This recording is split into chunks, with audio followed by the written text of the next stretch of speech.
Welcome to another G4 Guitar Teacher Hangout. My name is David Hart, and what we're going to do today is discuss the usual scenarios, just go through any challenges, problems, insights, anything that we can come up with to improve the teaching and improve our businesses as guitar teachers. Okay, I've got Ken here from Oxnard in LA. So if anyone's looking for a great guitar teacher in Oxnard, LA area, California. I'm your man. Is Oxnard regarded as LA? Does it come under that, or do you just say California? Well, not too many people know where Oxnard is. We just say we're north of LA. Yeah. Up in that sort of, you're up in that top section there, aren't you? Yeah, just north of LA. I mean, there's so many people that work in LA that live in Oxnard that it's almost like a suburb, although we're not in LA County. Okay, right. So it's its own county. Is it? What's the population around there? Is it densely populated? Is it like LA? Is that how you? Well, it's not. I mean, LA is crazy dense, but Oxnard is the biggest city in Ventura County, and it's 203,000 people. Right. Okay. Cool. So yes, there's quite a population there, and it's all on the coast, right? You're right on the. Yeah, we are. We are beach town. Beach town, excellent. Good surfing in the area. It's not too bad. I think that a lot of people like to go surf in Santa Barbara more, but yeah, over here you can get some good surfing. Me and the kids, we like to play in the waves and stuff, and it's pretty good. I'm not really a surfer, I don't like sharks too much, so they stay over where they're at. I stay over in the waves where they don't like to go, so I'm good with that. Yeah, sounds good. Yeah, I'm not a big fan of sharks, but I spent some time in Santa Barbara. I spent a week there, I remember, when I was traveling through there. I stayed in Hollywood and then first stopped at Santa Barbara, San Francisco, and then headed up to Seattle after that.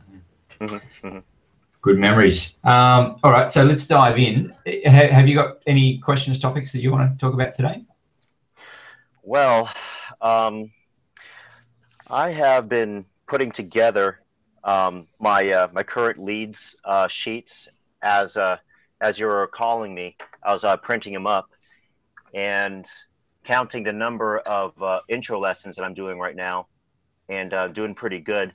As a matter of fact, I kind of have to start using another day for intro lessons, and then turning that day I had for intro lessons into actual group slots.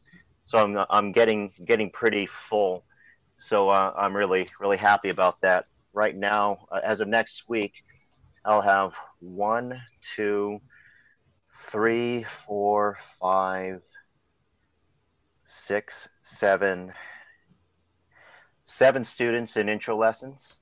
Yep. And for groups, I've got, let's see here, it's going to be the 28th.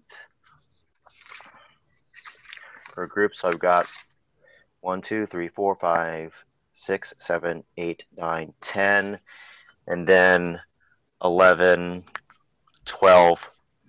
I got 12 students in groups. Fantastic. Good. Excellent. So it's really coming together.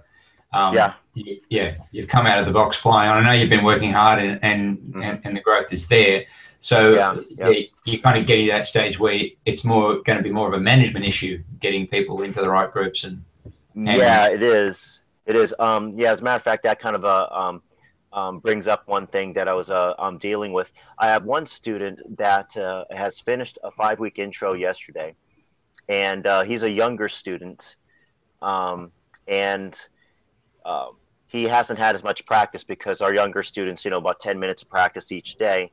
But his time, his skill is going to be hard to try to match him up in an appropriate group, because I would like to put him inside of a group that matches his time slot, because his parents have time constraints that they're dealing with, and the only time that I can actually put him into would be a family group, which would be two sisters. One sister is 12, the other one is about 7, and they work pretty good together. And they practice so much and so consistently that they're one of my two of my David. Oh, sorry about that. if I were to put that student into that, then I'm not sure how I would handicap. So basically, my question is handicapping. Yeah. This kid, he's having a hard enough time with picking consistently. Should I like keep him out of the group for right now and then just let him have another 5 weeks, or should I put him into the group and then handicap? It really depends, but in my case, if I can see that I've still got room to move, in other words, you're not fully booked out, you're not struggling to find times and so forth, it might be better to keep this student on his own for a little while before you group him up, because someone else might come along who's a better match. You'll see someone who's more at that particular level, that pace of learning. Yeah. So if you can hold off, hold off for a little bit. Yeah. I think I might do that since I'm possibly going to open up another day for intro lessons, pending what the owner of the studio says. Then I'll probably end up putting that particular student into the same time slot, just different day, because I really wanted to give that time slot away to somebody else that I'm trying to get on board. And they've been saying that, yeah, we want to do it. We just haven't gotten to the PayPal button yet. So I'm going to be contacting them tomorrow to make sure that they haven't forgotten about me. And then, so that's, I'm trying to keep up with all this. Yeah. And look, I think a lot of your previous experience, because, just so for anyone watching this, that you have experience, you didn't come to this business of teaching music green. You were someone who had quite a bit of experience. So you, even though you may have had a little bit of a break, you'll start to see those skills come back again. They'll come to the forefront. So even though it seems a little bit of a, well, how am I going to deal with this? You will find it. I think for the teacher who's new, who hasn't done this before, it can be stressful, it can be overwhelming. But I was speaking to one of our teachers earlier today who's in that position, who's someone who hasn't experienced it. He's got this same situation as you have, about the same amount of students growing, getting a little bit panicky, a little bit worried. And in his situation, I said to him, look, you have to realize that you're learning. Your students are paying you to be educated in business. So it's a great place to be. Don't let it stress you or worry you. People spend thousands of dollars, sometimes hundreds of thousands of dollars to go to university to study business, and here you are being paid to learn. And it's a great place to be. So don't ever bring it down. So I really enjoy it. Speaking of learning, possibly learning some new stuff, something I have not done before, and maybe that you've got some experience with this. I was thinking, and this idea came from a real estate agent. He said that after he puts out flyers on doors in a neighborhood, he actually goes and door knocks. What I was thinking is that after, like, you get to the point where you've flyered an area so much where that you think that maybe that you've done pretty well with covering everybody 10 times or whatever the case is. Has anybody ever tried going ahead and doing some door knocking, like put on a G4 t-shirt, knock on the door, because now people have probably seen the flyers. Do you think that would be something that would be effective? I think so. Yeah, I think so for sure. Real estate agents are some of the best people to listen and learn from, because they are, in a sense, they're pure salespeople. What they do is their whole game is selling. They're not really, some of them are passionate about property and all the rest of it, and helping people find a new home and the whole thing. I'm sure that they have some of that going on, but most people I know who are in the real estate game or attracted to the real estate game are in it for the big dollars, because that's where the money is in selling. It's the top end of the scale. So if they're doing it and it's working, I would say it's definitely worth something trying. The other thing about that kind of marketing is there are different types of marketing that work for different kinds of people. So you can put 100 flyers on one person's door, go and knock on their door, and that person will sign up, even though they've seen your flyers. Now that they've seen you, they have a different perspective on things. Now you're a person. You're not just a flyer or a website. So, yeah. I was kind of thinking about that, and also maybe combining a previous thing that I've already done with my other studio was lawn signs, where that maybe after I get just a few more students, I might even be able to do it now. It's a matter of finances, just trying to get the lawn signs made and asking students, parents to put them in their front yards. But if I had lawn signs in neighborhoods, and then I target some neighborhoods that have the lawn signs up, then do a door knocking campaign after I've done flyers several times and wear a T-shirt, got G4 and everything like that. Maybe all of those things might be a good thing to try. So anybody listening to this, maybe that might be some ideas they can do. I'm certainly going to give that a try in the future. And then maybe we might be able to squeeze out a whole bunch more students out of an area that may not have yielded much more just from flyers alone. Yeah. And because what we're trying to do, the overall thing here is I go kind of back to the Bill Gates, Steve Jobs kind of thinking. These guys, obviously very successful, changed the world literally. And how did they do it? What did they do? Well, they were very determined right from the start that everyone was going to have a personal computer. They, when they came in on the scene, the computers were a big company corporate office thing. It was IBM. You and I, we kind of we're old enough to remember that time when computer was, IBM stands for business machines. It was all about giving businesses these things. Having a computer at home, that was like, what? No, nobody would do that. Who would have a computer at home? But yeah, these guys had a vision for everybody having a computer at home. And if you have that vision, which is what I do in your mind, where everybody can learn guitar, everybody should learn guitar. Why not? I'm yet to meet someone who says that they wish that they learned guitar, but they wish they didn't. They regret learning guitar. I've never met that person who regrets learning guitar. So there must be something. Right. Everyone loves music. Most pop music is presented on guitars. A guitar is convenient, it's inexpensive, it's easy to take with you. It's a social thing. It's got a long, rich history. It connects people from all different races, all different levels of society, rich, poor. Everybody seems to come together on guitar. So I think it's a beautiful thing, and it's one of those things that I'm just out there wanting everyone to give it a go. At least learn the basics. You don't have to be a Steve Vai. That's not what guitar's about. That's just one very extreme example of playing guitar. Yeah, I agree. You know what I mean? It's just guitars are different things to different people. For me, I play guitar and I take sort of time to do it well. That's been something I've wanted to do. But I don't care about being a shredder. I care about playing music. It has to be musical to me.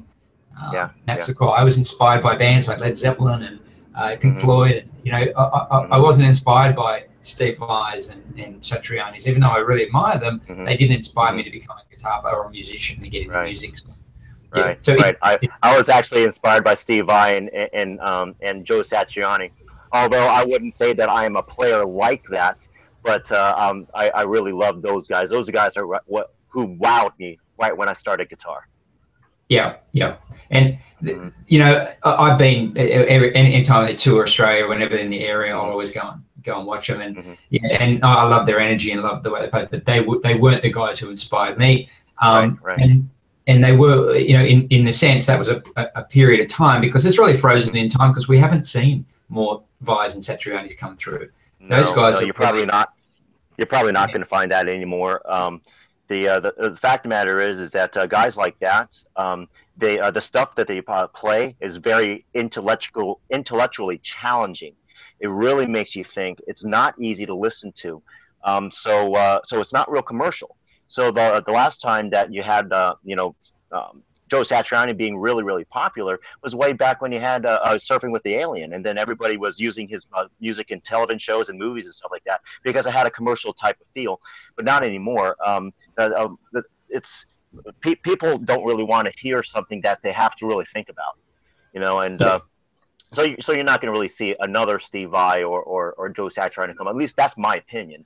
Although there's always going to be a faithful following who would love to listen to that stuff, and they'll always make a decent living because we'll pay $100 for a concert, no problem, because we love it. But you got the average people, they're not going to spend that much money on a concert because they're interested in other stuff. Yeah. And I think guitar, kind of went through a growth, if you like, where it went from, you really go back to the 50s when guitar was almost a novelty in music.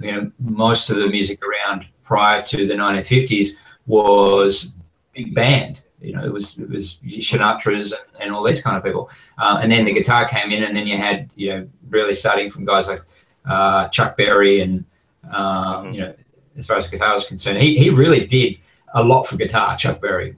I think he doesn't get as much credit as he deserves for what he did for guitar. Right. He inspired many of the guitar players. Keith Richards from the Rolling Stones, Angus Young from AC/DC.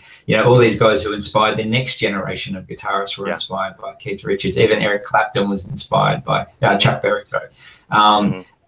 So so you had this early era of guys picking up guitars in the 50s, and then the whole generation of pop music, the Beatles and the whole thing. And then naturally, because the guitar in those days was kind of more of a jazz instrument, more classical and jazz. It wasn't really a rock pop instrument, but it became popular. And also rock was carried by rock and roll. Guitar was carried by rock and roll. It had not been rock and roll music, guitar may not have found its way to where it did. But then you had that period where it's sort of 60s. You've got guys who are really getting very creative with the guitar, such as Jimmy Page, David Gilmour. All these guys really experimenting with guitar. Frank Zappa, who was really the guy behind Steve Vai. And then the birth of all that comes Eddie Van Halen, who takes the whole guitar thing to another level. Where Clapton was the guitar god of the 60s. As soon as Eddie Van Halen came in, it was like, whoa, who's this guy? What's he doing? So, and then I think it really peaked in the 80s, where you had these guys just taking guitar to the absolute extreme. And even though there's a lot of great guitar players who probably can equally mix it up with these guys, I don't think. I think it was very hard to go beyond that. Do you know what I mean? Once they'd done it, it was difficult. So. Yeah. But it's something that us as guitarists, I think we get swept up in. I know that I did. But, for me, it was a path of starting with Zeppelin, Van Halen, going to guys like Steve Lukather, and then Satriani, Vai. So it was kind of like this, getting more and more up the levels of musicianship, and but then that's where we are. But the majority of the population still love the simple stuff. That's what they want to play. That's where they're at. And I think and that's kind of my point initially here, was that getting people to learn guitar, the thing that I get across the message is it's not about being Steve Vai. It's about just the basics are enough for you to really enjoy guitar. If you want to take it to that level, great. We're here to do it, and we'll set you up for it. But it's not necessary to enjoy guitar. Right.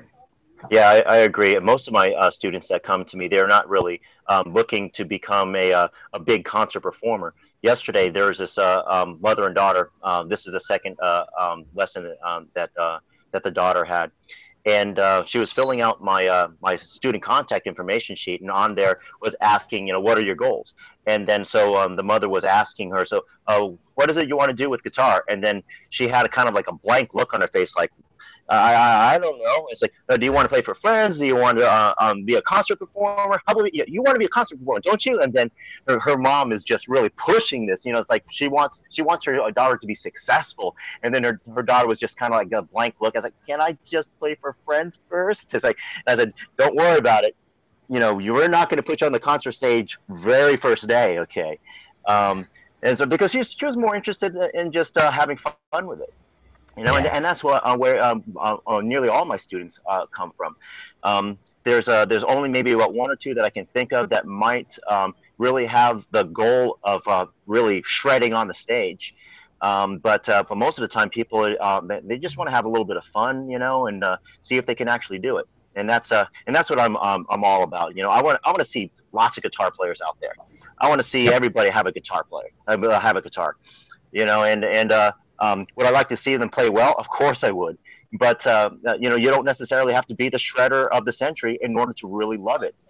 It's therapeutic. It's fun. You can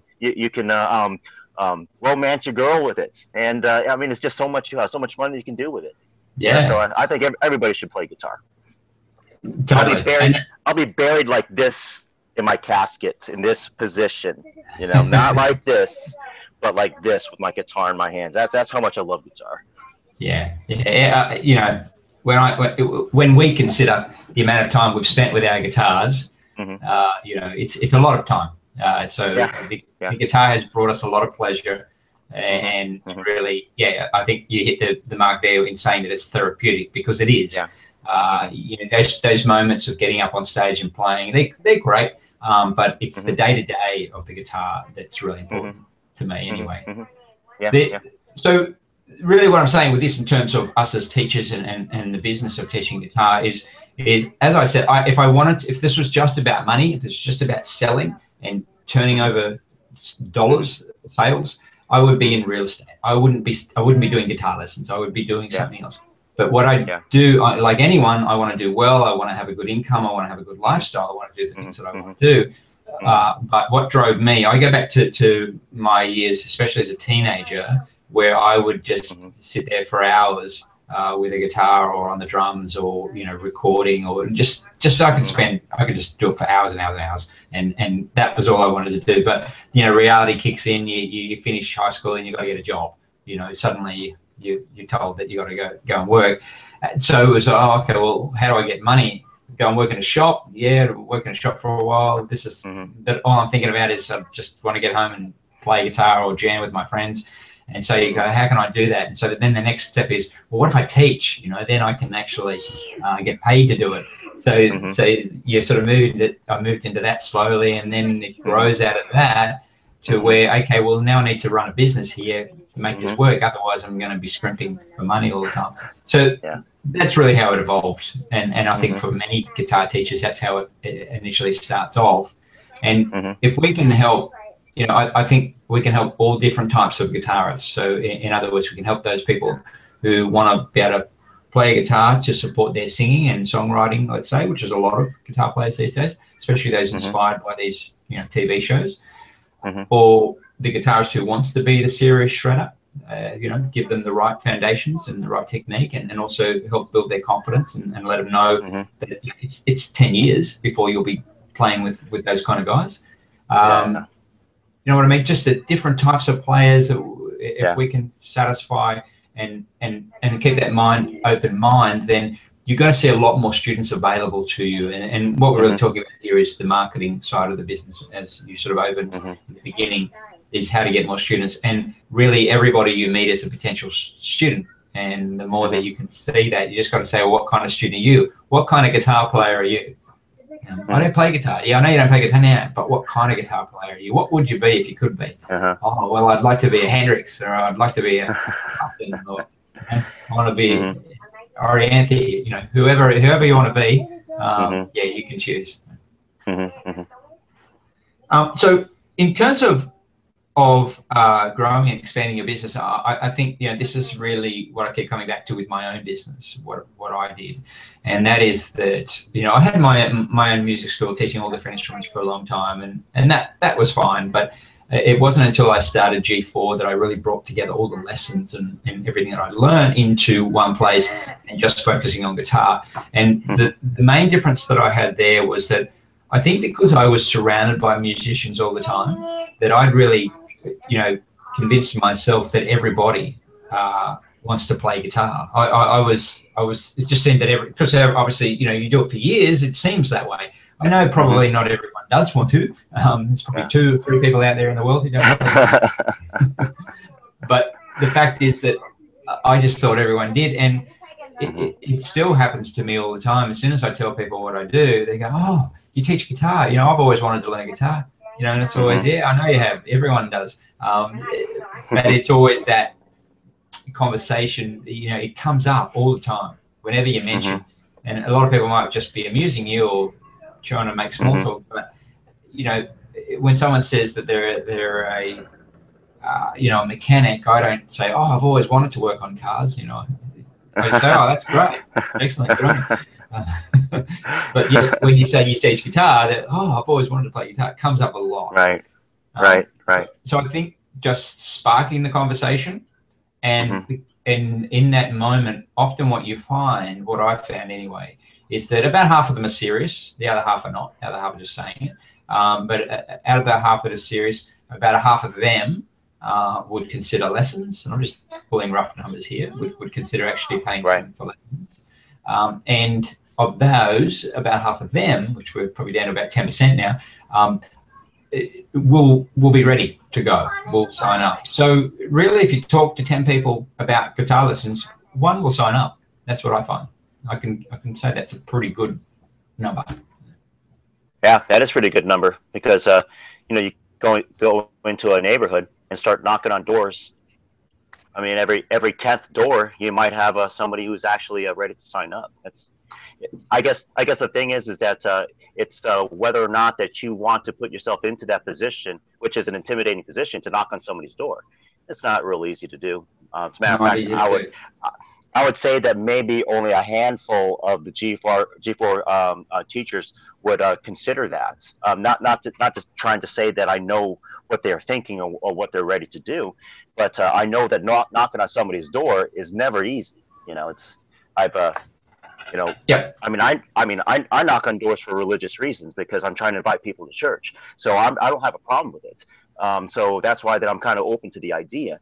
But yeah, I'm real curious, and if I find it to be successful, I'll let you guys know. I say, hey guys, this might be something you might want to try. I've already gotten X number of students from doing this.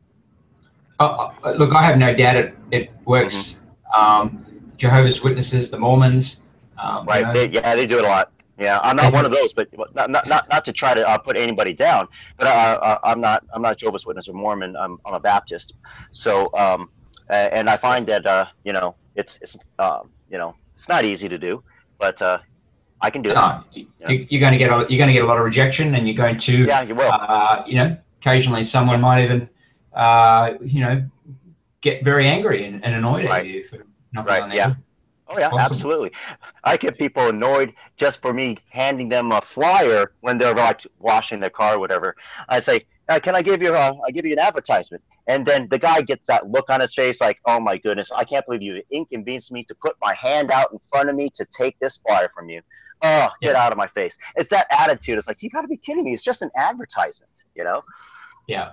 Some people. And look, it's the whole thing about marketing is that you're only ever going to be appealing to a small portion of the people that you market to at any time. We often hear about this whole idea of, you know, that kind of marketing annoys people, this kind of marketing annoys people. Well, the fact is that we live in a world full of marketing, and if you take away all the marketing and take away all those annoyances, you might live in that perfect world that you're looking at, but you also won't have an economy.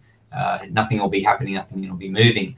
And marketing is just a part of our system, and you know, we've got to take it all. We can't just say, well, I don't want the good stuff and I don't want the bad stuff, but because it all goes together.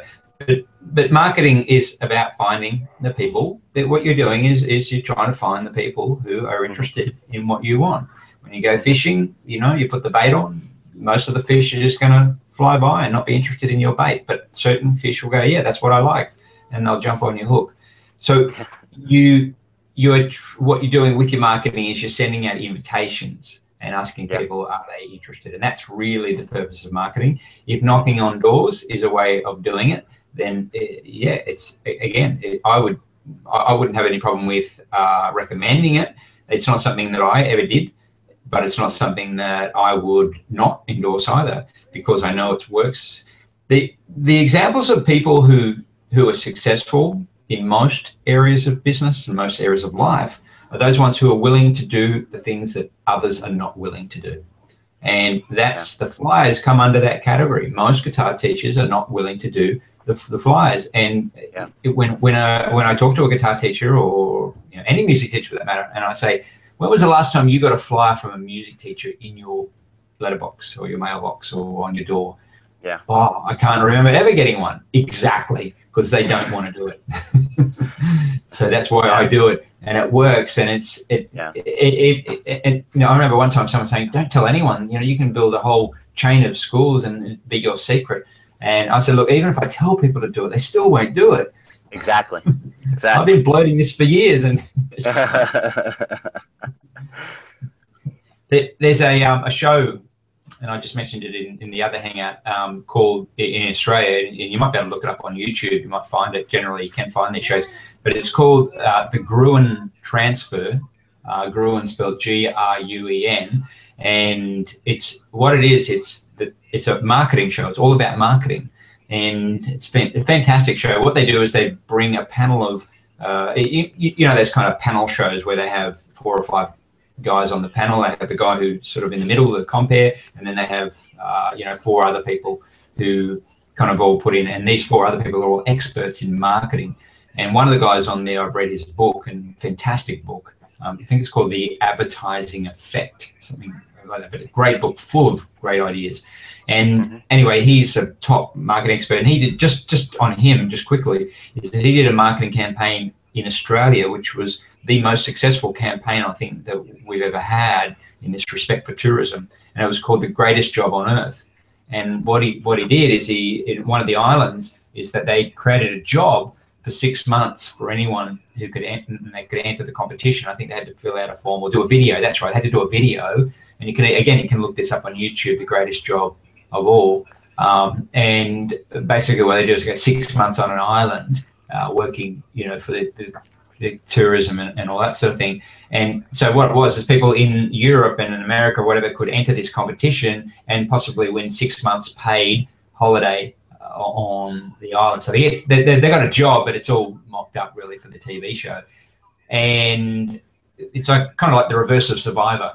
It's instead of being on a tough island, it's on a luxury island off the Great Barrier Reef in Australia. And this competition was a huge success, and the free publicity they got from it, right? Because this was a campaign, but the free publicity with the YouTube videos and the viral spread, and all these guys trying to enter the competition and doing videos to try and get, was massive. But anyway, that was one of the things he did. He's done a lot of great things. But the show itself, what they do is they talk about marketing concepts, and they go through, and they talked about Aldi, and I know you guys have Aldi in the US as well. It's like a supermarket, a cheap supermarket, ALDI, and they're from Germany, and they're now worldwide. But anyway, they're in Australia. They've got about 350 locations in Australia, and what they were talking about is the fact that they do catalogs that they put in people's letterboxes, right?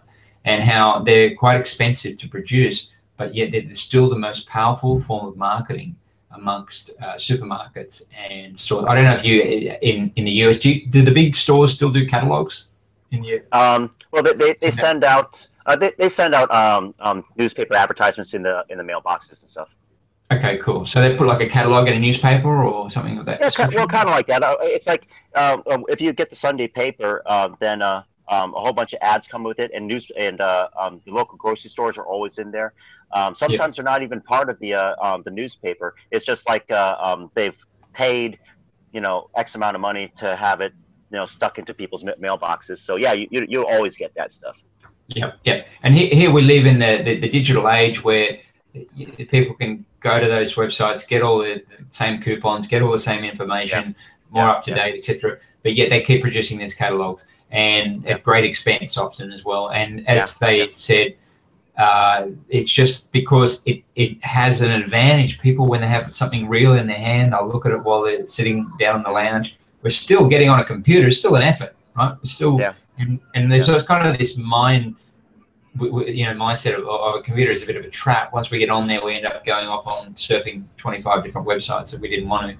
Whereas when you got a book or a catalog, something in your hand, you don't have that temptation. You kind of, it's right there. Right. So there's something, very real about a tactile thing, and that's the fly does that. So, and I think that the knocking on the door is the same thing. The door-to-door salesperson, which was common in the 50s, sort of lost its shine back then, and I think they probably brought in some laws or whatever. But if you do the things that other people aren't prepared to do, that's where you're often going to get the advantage in any business. And there's always an area that people don't want to do, an area that works that most people don't want to do. So, yeah. So that's why today's the garbage minute, in Australia, the garbage companies that take the garbage, those guys are all multi-millionaires because no one wanted to deal with the garbage. So these guys built businesses around it. I know that's where. Sorry, you go. Yeah. I was just going to say, while you were talking about the different methods of advertising, and I just tried Thumbtack, as I said when we were talking about. I think it was we were doing a book hangout. Thumbtack seems to be working pretty good for me so far. I've only been on there for a couple of weeks. I've gotten some requests for quotes, about 6 of them, and that's only within like a week and a half's time, and I got a student out of it already. I only spent like maybe $10, so far, and already got a student out of it.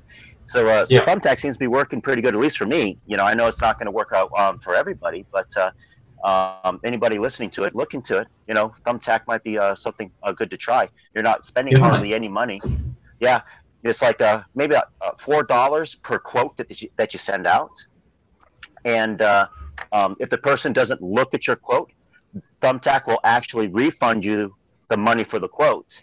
And even if they try to contact you again after the refund, they won't take the money back. So it's kind of a cool deal. Yeah. So even if like say that you send out the quote, they take a look at it, they don't hire you as a teacher, it's still good. I mean, you only lost $4, and the amount of reach we're having is pretty significant, I believe. Right. Excellent. Yeah. Well, it must be doing pretty well.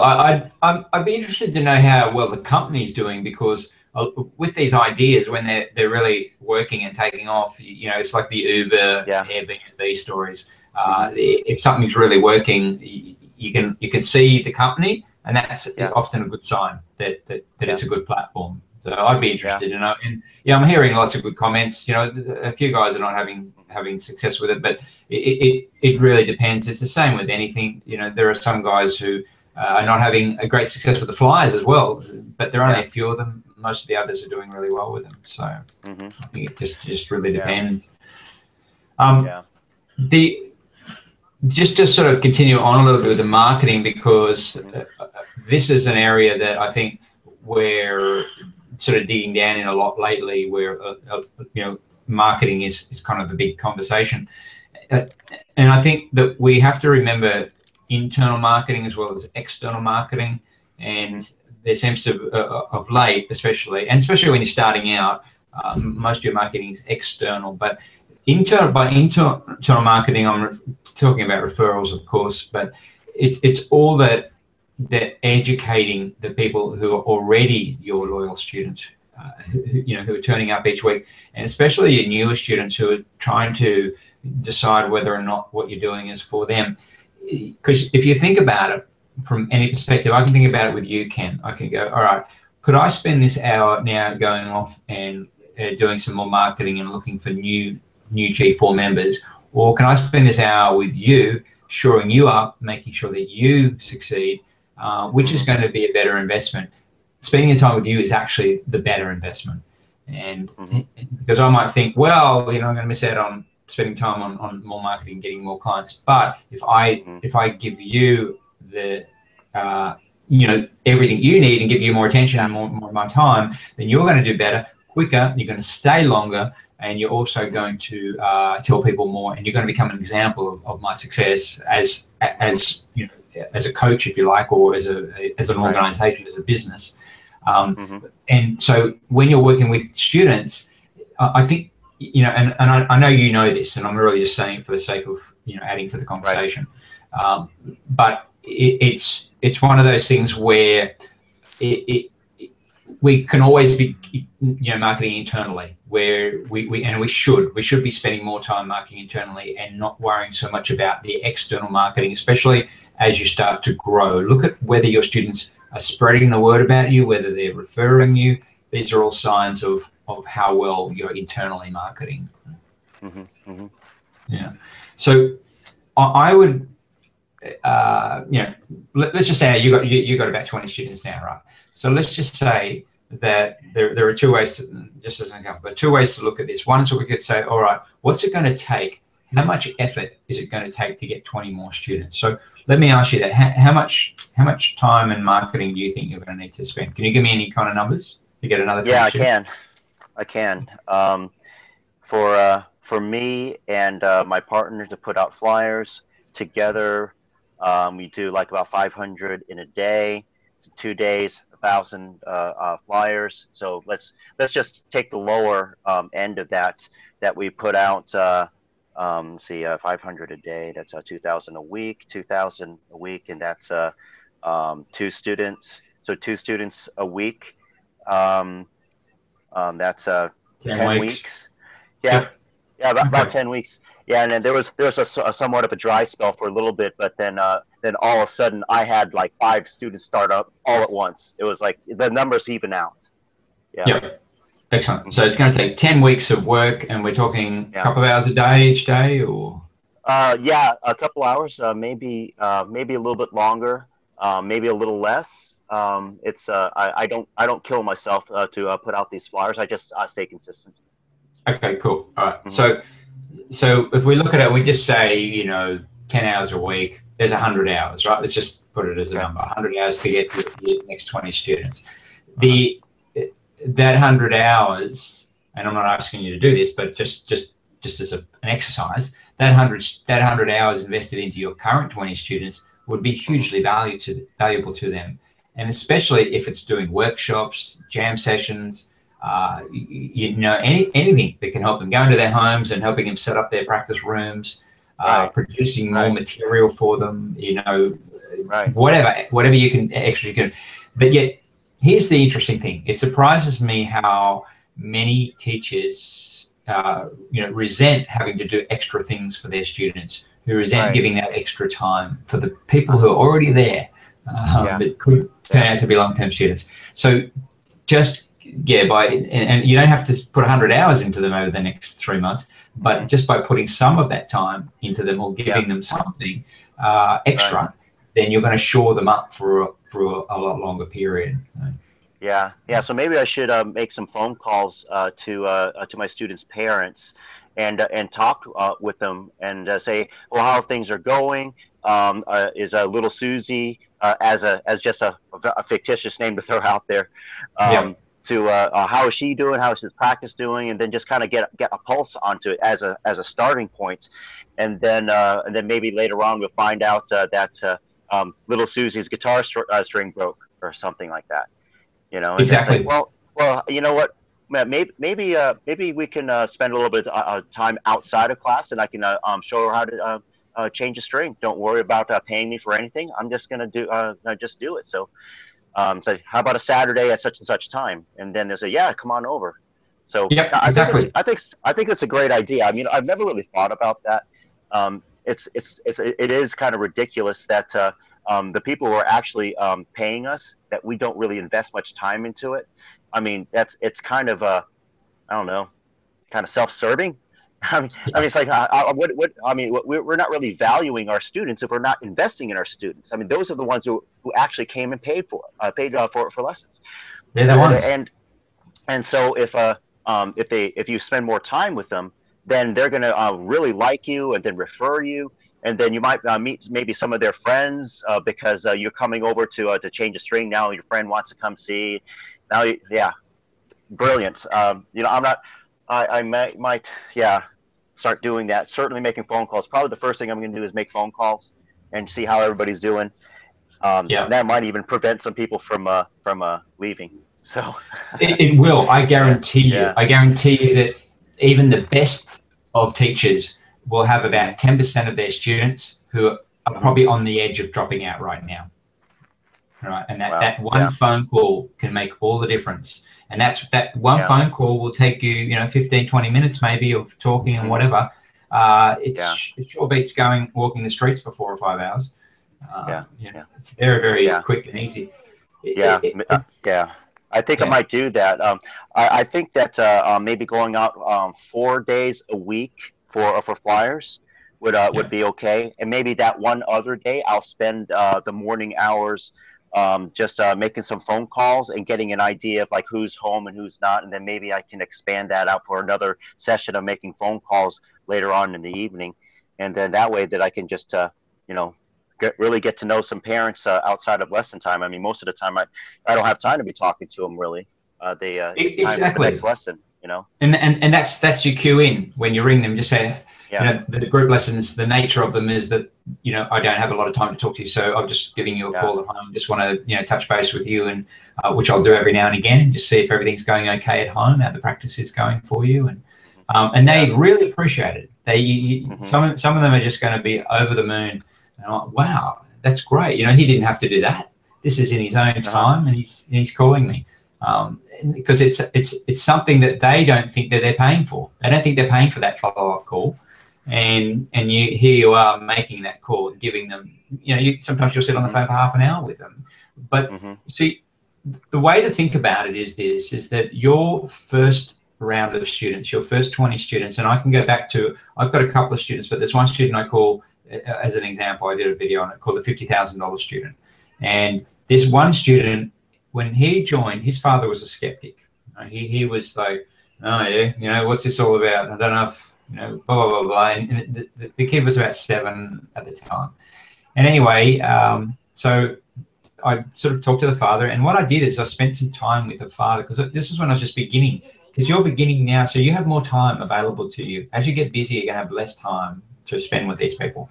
So what I did was that I would chat to him, and really got to know him, and then he really lowered his defenses and got talking to him, and he talked about my family and where they were from and his family, and etc. And away we went. It turned out that he was a stay-home father who had been in the movie business. Right, he made a few movies in Australia, so he'd been kind of a director and all that. But anyway, as I got to know him, it turned out that he was, tall guy. I'm sure the ladies and the mothers all found him very handsome and charming, because he was that kind of guy, very, lots of charisma and the whole thing. Looks like he was in the movie business. And so when he was at school, coming from, a history of being a director in a movie, directors are very good at organizing people and getting people to do things. So he would go to the school, take his son to school, and he'd talk to all the mothers, and he'd organize things and whatever. Him and his son referred so many students that I lost count, but I know that they referred at least 20 students, and I know that, and he stayed for 5 years, amounting to, over $5,000, $6,000 in Aussie dollars. So So he was worth $6,000, and then he referred 20 more students who were worth, a couple of $1,000s each, who probably referred students as well. And this was the whole viral effect of really securing up those early students. So now is the time to make those bonds and those connections with your students, and they're going to benefit because they're going to get you. You're the man. You're the guy who's putting it all together, and they're really going to get you and be loyal to you because you're loyal to them. And it really worked. They'll help you, you help them, and do whatever it takes. Ring them up and say, hey, this Saturday I'm having a how to tune your guitar workshop. Come on down. Doesn't cost you anything. Just come on down, and I'll be doing it from 10 o'clock in the morning. Ring them a month later and go, hey, just come down, and I'm going to have a bit of a parent afternoon where I'm going to chat to any of the parents who want. Whatever you can think of, whatever you think your students might need, a song workshop or a jam or whatever. If you do these things and really connect with these early students, don't make it all official. Don't sort of say we're having an official workshop. Just keep it, casual and open. And that way, it feels like that you're being generous with your time that you're giving. Well, you are. I don't want it just to feel. I want you to be genuine about it. and really give to your students, knowing that these are the people who are taking care of you right now, and they're the people who are going to take care of you in the future. Okay, excellent, excellent. All right. I am very excited about that idea. Excellent. It's very powerful, and it's just, and it feels good. That's what I like about it. I feel like I'm really looking after. I don't feel like I'm shortchanging people all the time, you know. And that's one of the, you see how I do it within G4. I'm on here 4 times a week for video chats. Anyone who wants to join the Hangouts, if you want to have a one-on-one with me, just call me. I'm on Facebook every day for probably 10 times a day. So I'm there for you guys first and foremost. My marketing comes second. You guys come first. Yeah. All right, I think we've probably had a good chat there, and we'll wrap it up there, Ken. Yes. Yeah. Sounds like your kids are at home, so I'll let you get back to spend some time. Yeah, they're having fun. Okay. Cool.